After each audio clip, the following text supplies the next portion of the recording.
Doctor Who showrunners praise former Doctor as the most phenomenal piece of casting on any show ever.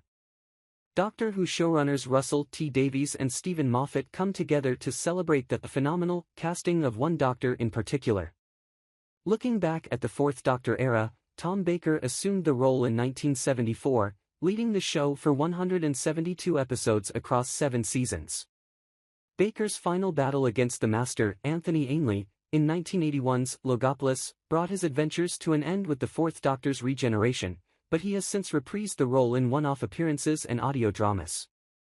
When speaking to Doctor Who magazine, via Radio Times, in a larger retrospective on Philip Hinchcliffe's producing tenure, Moffat turned attention to the cast of that era, particularly praising Baker, Elizabeth Sladen, and Ian Marter's TARDIS team of the Fourth Doctor, Sarah Jane Smith, and Harry Sullivan.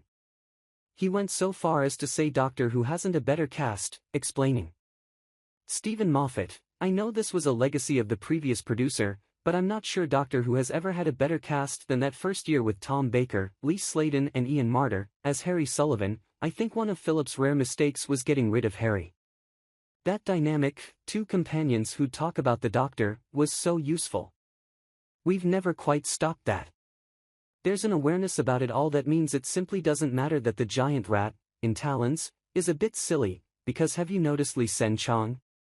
And it doesn't matter that Lee Sen Chang's a bit silly, because have you noticed how C***** P his plan is?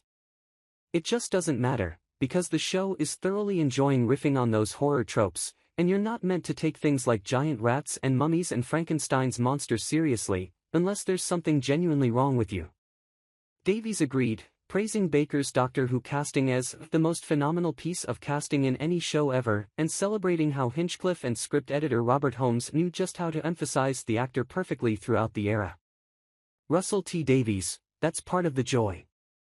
They know. You can see Philip Hinchcliffe and Robert Holmes leaning into their great success, realizing what a lead they have. In fact, Tom and Lise, also cast by Letts, were terrific. They got the casting right twice. Throughout the history of Doctor Who, that's when the miracles happen. Also the miracle of a very strong script editor.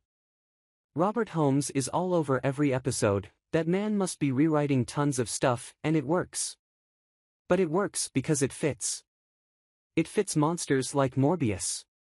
It fits the classics, the Mummy story, the Frankenstein story, the Old Testament. They're great stories because they work. It's all just genius. Genius meets genius. A great producer meets a great actor meets great scripts. Hinchcliffe's Doctor Who tenure saw a major shift from what came before, as the series pivoted away from the James Bond-esque adventures of John Pertwee's Third Doctor and dove into a more terrifying universe. Not only did these stories feature the more blatant monstrosities that played on classic tropes, such as the Egyptian-inspired Sutekh, Gabriel Wolfe, and the patchwork body of Morbius, Michael Spice, but they also explored the still lingering terror of fascism through the celebrated origin story for the Daleks. However, it is hard to imagine that these stories would have hit as hard without their distinct casts. A far cry from Pertwee's action hero-esque Time Lord, Baker's performance created the eccentricities that would become character-defining features for future incarnations, from his familiarity with historical figures to his unique fashion choices. Furthermore, Sarah Jane and the companions that followed her would bring the role closer to what modern audiences would be familiar with. She, Leela, Louise Jameson, and Romana, Mary Tam and Lalla Ward, provided the show with dynamics that challenged the Doctor and had their own skills to complement the Time Lord. Baker remains a fan-favorite Doctor to this day, with his era in particular holding some of the most influential stories. As such, it is unsurprising that two of the writers who helmed the series' revival are keen to celebrate the contributions of Hinchcliffe, Baker, and the rest of the cast. With his continued involvement in the franchise through Big Finish's audio dramas, Baker is one of the more recognizable actors to take on the role alongside the modern incarnations. Both Davies and Moffat's praise for the classic era of Doctor Who is well-deserved and a fitting tribute to the series' past.